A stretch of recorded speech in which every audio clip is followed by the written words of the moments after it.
Marmang to. Yun mga master, panalo ang hulingan ni Utol, Blue Marlin. Bilis nga pala siya, tinatanggal niyo ang tuka at balat. Yung bituwa nga pala niya mga master, napakasarap niya sa adobo. Lunok na lunok ah. Adobo sa pulutan. Ay, wow na wow, panalo. Oh, pwede pa niyo. 4x4 sana. Kasi laman sinigaw. Ay, nakakaubos na napakadami. Oh, kalaki na rin. Nasa estimate ko mga 30 kilos. Ay, napakasarap portahan ng bituka mga master. Woo! Makakapagpain kayo, hindi? Ito mga master, panalo.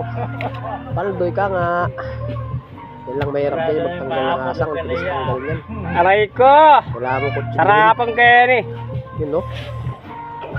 Wow! Meron pang itlog, puga. Ha?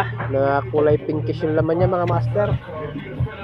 Mga gabi din ko siya ihawin yung laman niya. Tapos kung gusto nyo dilaw, masarap din.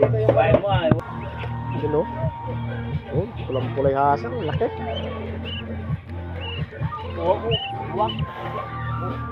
Ayos. Medyo nakaswerte ngayong araw mga master.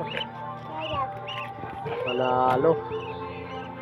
May yung pinamain niyan mga master, yung ano, isdang salay-salay. Kaya nakasasalog pa ng tiyan niya. Wala mo bang matursiyan? Ano kayo? Yun o, higit pa yung taga o. Yun o. Sarap, sarap tampulots. Huwag na yun ah.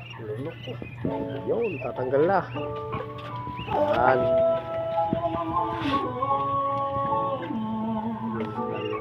Perfect yan sa adobo. Lulok-lulok yung taga. Sili. Tapos medyo pinutuyuan. Yan yung kinain niya mga master. Ay, pang adobo na. Kinain niya utol ko. Yan, yung isdang salay-salay. May kinain niya, ipamain. Ang laki oh, mga armang. Ayos mga Pero master. papain ako. Thank you for watching. Ako makawala pa.